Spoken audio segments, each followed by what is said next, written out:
Right, WWDC has just finished and I'm going to do a completely off-the-cuff reaction to it, but more importantly, I want to know your thoughts.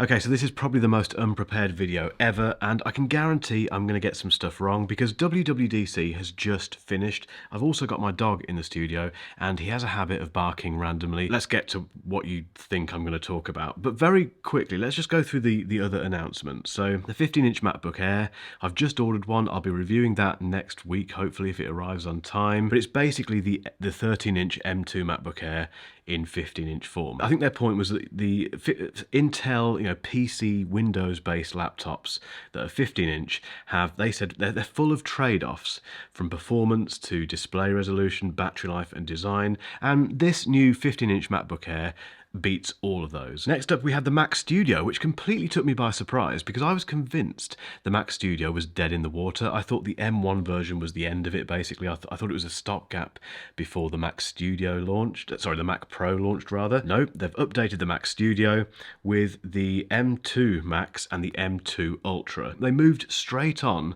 to, finally, the Mac Pro. And this is basically the current Mac Pro. It doesn't look any different. You can still get it in rack mount and the tower version, but it's got basically Apple Silicon inside, which is what we thought. We didn't think it would look any different.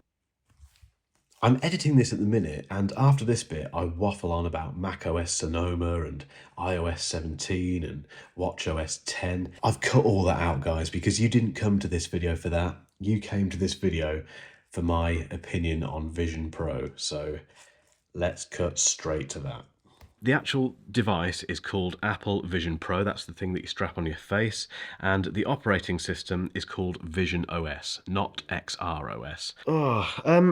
It looks amazing. I mean, in terms of what you can do, you put this thing on your face and you get this. And what they've done quite smartly is change it from just being a VR headset. It looks like a lot of VR headsets, this great big thing that goes over your eyes. The big difference is that they've treated it as AR more than VR. So you can see the person's eyes. You're not actually looking at their eyes. It's a kind of projected version of their eyes. The world it throws you into looks incredible. So you can watch massive kind of movies on huge screens. You can throw yourself into lots of different environments, great big lake vistas, and you can turn this digital crown on the headset itself to make it more immersive or less immersive. You can set up what they called I think they called it your perfect setup with your Mac. So you can put your Mac down, and then the headset knows the Mac is there, and you can then pick the display off the Mac and put it in front of you anywhere and make it like a great big 4K screen. And they're calling this spatial computing. So Vision Pro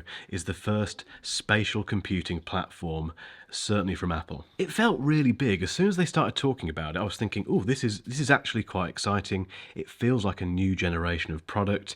This is a new era, clearly, of computing. And basically, you can use your hands wherever they are. You can be, lounging back. They made quite a big point about you not having to be rigid and putting your hands out in front of you. You can just kind of chill out and, sit like this on the sofa and do these kind of pinch things to select stuff, and it's clever enough to know where you're looking. So if you're looking at your list of app icons in Vision OS, it knows where you're looking based on your eye position, and that the apps are kind of highlighted based on where you're looking, and then you can kind of pinch them and all that sort of stuff. So it looks quite intuitive. The hardware's bonkers. I mean, it's based on the M2 chip, which is quite amusing, but it has a new chip called the R1 chip, which is designed for real-time sensor processing, which is what this thing is doing. It's taking all this information and doing stuff with it. So the R1 needs to be coupled, I assume, with the M2 to make that possible. They've even built in custom Zeiss lenses. I think it was Zeiss lenses for glasses wearers. So if you wear glasses, you can basically get a version, I guess, with your prescription on to kind of fit in and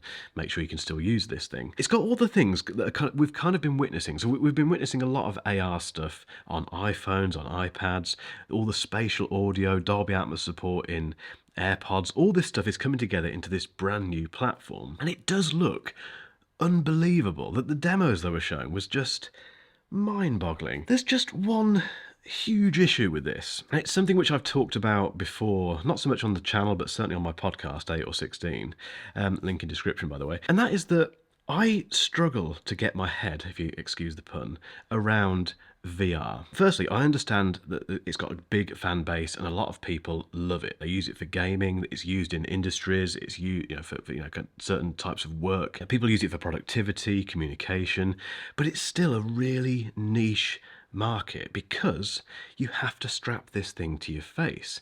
And before, Apple, what's it called? I keep forgetting what it's called. Before Vision Pro came along, it was just this great big black thing in front of your face, and you couldn't see your eyes, and it looked a bit daft then. And there's a lot of faff involved. You have to get dressed for the occasion, which is why it hasn't become mainstream yet. I'm sorry, I know people may disagree with this, but I don't think VR is mainstream. The problem with Vision Pro is that you can see the person's eyes, and I'm not joking.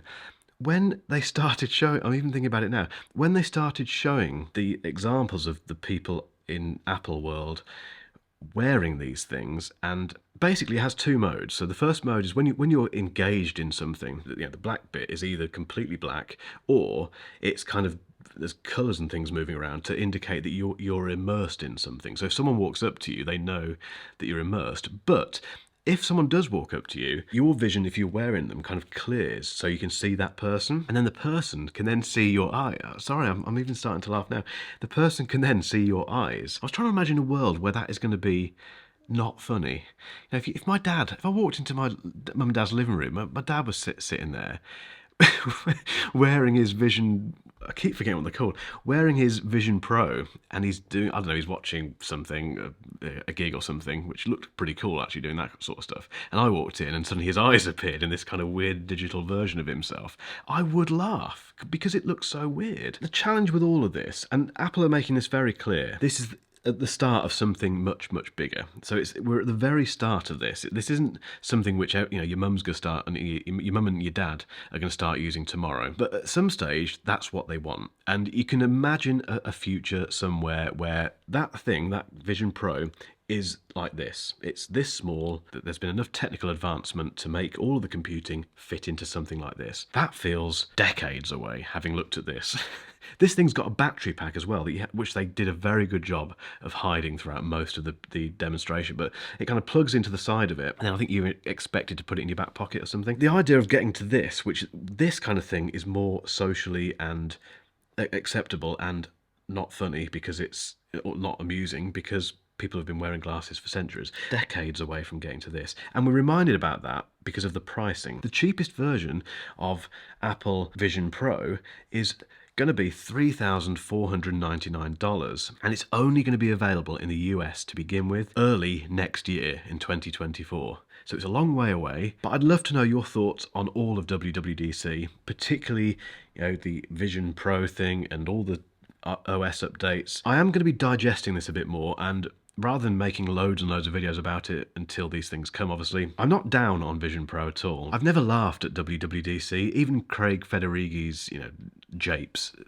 kind of raise a little kind of titter, but I genuinely laughed out loud when I saw those eyes appear on Vision Pro. Sorry about the rushed nature of this video. I feel like I've waffled on really quickly. Hopefully it all made sense. And if you've still got time and you'd like to watch a more produced video from me, keep watching, and I'll put a link to one at the end of this video. Cheers, guys. I'm going to go and get some food now because I'm absolutely starving. Let me know what you think about WWDC, please.